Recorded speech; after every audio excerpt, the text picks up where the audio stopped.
नमस्कार, स्वागत है आपका हस्तक्षेप में। मैं हूं संजीव श्रीवास्तव। आज बात करेंगे हम रूस यूक्रेन युद्ध की। 24 फरवरी को इस युद्ध को 3 साल हो गए। 3 साल में 10 लाख से ज्यादा लोग हताहत हुए या तो मारे गए या घायल हुए। बहुत सारे शहर नेस्तनाबूद हो गए और दोनों ही देशों को भारी आर्थिक नुकसान उठाना पड़ा है। क्या कारण थे इस युद्ध के? और जब 3 वर्ष हो गए और युद्ध अभी तक चल रहा है तो क्या निष्कर्ष निकालें हम, क्या आउटकम है? और आउटकम न सिर्फ यूक्रेन, रूस, यूरोप और अमेरिका के लिए बल्कि भारत के लिए भी, हमारी विदेश नीति को भी इससे क्या सीख लेनी चाहिए, यही सब विषय होंगे आज चर्चा के हस्तक्षेप में। लेकिन आगे बढ़े दोस्तों, उससे पहले मेरा आपसे पुनः अनुरोध, प्लीज हमारे चैनल को सब्सक्राइब कीजिए और लाइक कीजिए।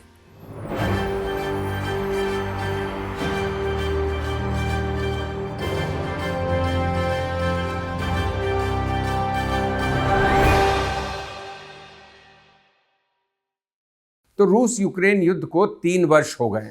द्वितीय विश्व युद्ध के बाद दुनिया की ये सबसे भीषण लड़ाई रही है, सबसे विभत्स युद्ध रहा है। करीब 10 लाख लोग हताहत हुए या तो मारे गए या घायल हुए। यूक्रेन करीब आधे से ज्यादा देश नेस्तनाबूद हो गया है, उसके शहर तबाह हो गए। एक पूरी पीढ़ी, एक पूरी जनरेशन डेसिमेट हो गई है इस लड़ाई में। बहुत ही भारी आर्थिक नुकसान उठाना पड़ा है यूक्रेन को। उधर रूस भी, वहां भी बहुत तबाही हुई है। इस युद्ध की और इस लड़ाई की जो कीमत रूस ने अदा की है वो भी बहुत भारी है। 3 साल के उसने सैंक्शंस झेले हैं अमेरिका और यूरोप के। साथ ही साथ बड़ी संख्या में रूसी जवान भी हताहत हुए इस लड़ाई में और रूस को एक आइसोलेशन का भी सामना करना पड़ा है इस लड़ाई की वजह से। तो अब बड़े निष्कर्ष क्या निकल के आ रहे हैं? देखिए, लड़ाई हुई क्यों थी शुरू? क्योंकि रूस नहीं चाहता था कि यूक्रेन नाटो का सदस्य बने, क्योंकि नाटो की कहीं ना कहीं प्रतिबद्धता थी। अमेरिका का भी वचन था कि नाटो ईस्टवर्ड नहीं बढ़ेगा, मतलब ईस्टर्न यूरोप में नहीं कदम रखेगा।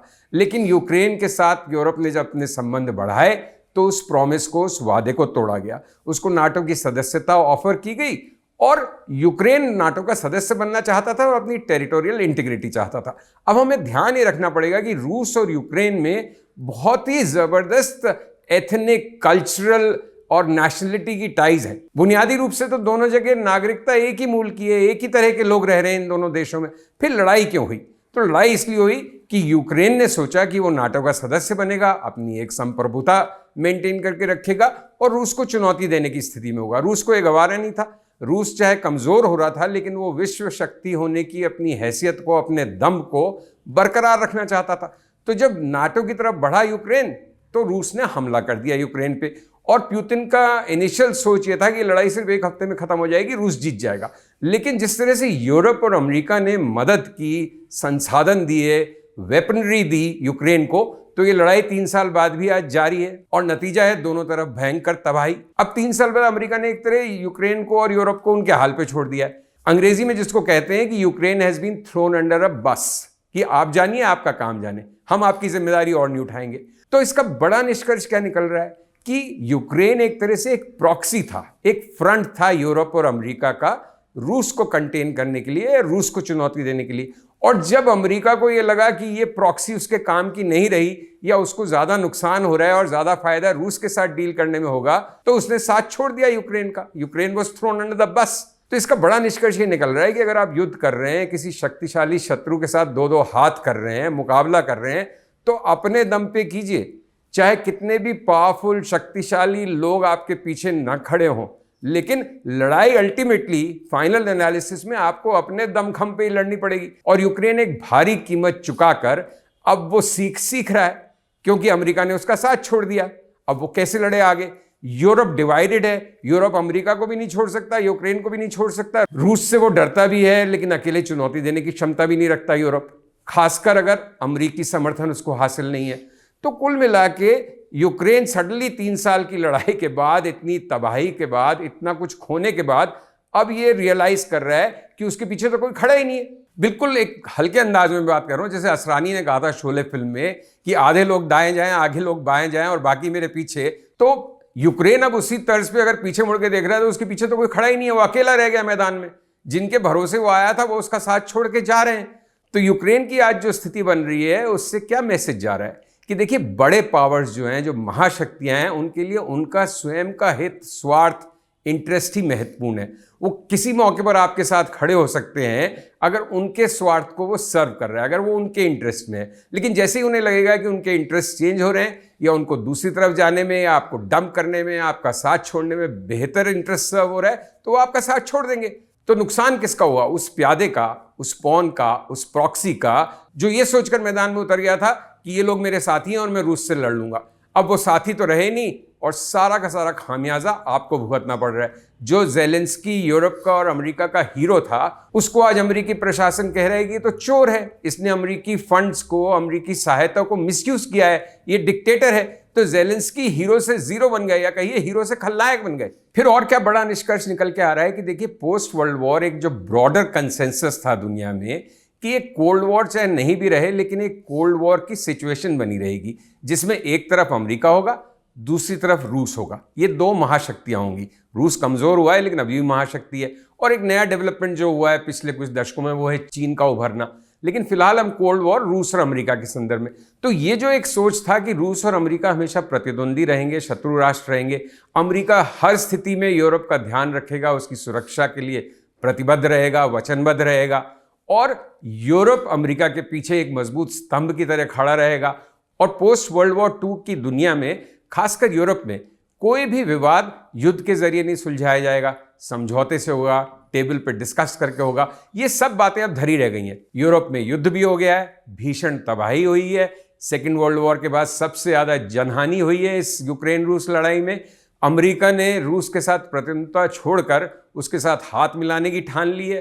पुतिन भी उस दिशा में बढ़ रहे हैं क्योंकि उनको लगता है कि उनका इसी में लाभ है। अगर रूस को एक वर्ल्ड पावर की तरह अपने को मेंटेन करके रखना है, वो इमेज रखनी है, तो उसको अमेरिका के साथ खड़ा होना है। यूरोप का साथ अमेरिका छोड़ता हुआ नजर आ रहा है, पूरी तरह से उसको डंप नहीं कर रहे, पूरी तरह से छोड़ नहीं रहे, लेकिन उस तरह की प्रतिबद्धता आज नहीं दिख रही। तो यूरोप भी कहीं अलग थलग पड़ गया। तो पोस्ट वर्ल्ड वॉर 2 जो एक विश्व व्यवस्था बनी थी, वो आज पूरी तरह से चरमराती हुई दिख रही है। और अगेन मैं कहूंगा सबसे बड़ा लेसन यही है कि अगर आप कुछ भी करते हैं as an independent sovereign nation, तो अपने दमखम पे करिए। ये मत सोचिए कि फला साथ देगा या वो देश हमारे साथ खड़ा हो जाएगा। सबको अपनी लड़ाई स्वयं ही लड़नी है। देशों पर भी वही बात लागू होती है जो हम पे और आप पे लागू होती है कि सब अपने दमखम पे जो करना है करो। किसी पे ज्यादा निर्भर करोगे तो चोट खाओगे, दुखी होगे और अल्टीमेटली आप ही का नुकसान होगा। अब भारत के लिए क्या बड़ा मैसेज है? जिस तरह से ट्रंप पुतिन की तरफ दोस्ती का हाथ बढ़ा रहे हैं, एक डील करना चाह रहे हैं, तो उससे अब यह स्पष्ट है कि भारत ने जो अब तक एक बीच का रास्ता अपनाया हुआ था कि हम शांति के पक्ष में हैं, वो कभी रूस की जबरदस्त भर्त्सना नहीं करता था, कभी किसी विश्व मंच पे उसके खिलाफ नहीं खड़ा होता था। आज जब हम हाइंडसाइट में देखते हैं, पीछे मुड़ के देखते हैं, तो भारत की नीति बिल्कुल सही थी कि भारत ने कभी भी रूस की भर्त्सना नहीं की, उसका साथ नहीं छोड़ा, यूक्रेन का भी साथ दिया। उसने यूक्रेन और रूस के साथ बराबर की दूरी रखी और कुछ झुकाव रूस की तरफ ज्यादा दिखा, जो आज हमारे लिए लाभप्रद शायद साबित होगा। लेकिन उससे भी बड़ा मैसेज ये है कि अगर दिल्ली ये सोचे कि वॉशिंगटन और बीजिंग में हमेशा एक कंपटीशन का भाव रहेगा, शत्रुता का भाव रहेगा, एडवर्सरी का भाव रहेगा, तो उस मुगालते में भी भारत नहीं रहे। भारत को अपने दमखम पे अपनी विदेश नीति बनानी है, अपने दमखम पे हमारी बाकी देशों के साथ एंगेजमेंट रखनी है। हमारे चीन, रूस, अमेरिका, यूरोप सबके साथ जो एंगेजमेंट होगी, जो संबंध होंगे, वो भारतीय हितों को सर्वोपरि रखते हुए होंगे। और कभी भी हम ये सोचने की गलती ना कर बैठे कि अगर चीन के साथ हमारा कोई मुकाबला होता है या बात कभी बिगड़ती है तो अमेरिका हमारे साथ खड़ा हो जाएगा, यूरोप हमारी मदद करेगा, रूस हमारी मदद करेगा। क्योंकि ये सब राष्ट्र हो सकता है हमारी मदद करें, लेकिन हो सकता है जब वो मौका आए, जब वो घड़ी आए, तो उनके इंटरेस्ट में उनके लिए बेटर हो कि वो तटस्थ रहें, न्यूट्रल रहें, हमारे साथ नहीं आए तो फिर हम क्या करेंगे।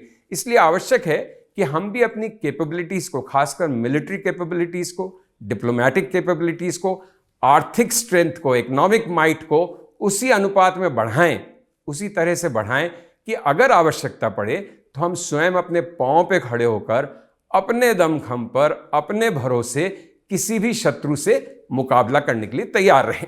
तो दोस्तों, ये थी मेरी आज की पेशकश। कैसी लगी आपको? उम्मीद करता हूं पसंद आई होगी। और प्लीज़ अगर आपकी कोई टिप्पणी हो, राय हो, कमेंट हो, तो ज़रूर हमारे कमेंट सेक्शन में आइए और अपनी राय से हमें अवगत कराइए। और हाँ, हमारे वीडियो को लाइक और सब्सक्राइब कीजिए, हमारे चैनल को सब्सक्राइब कीजिए। Thank you for watching.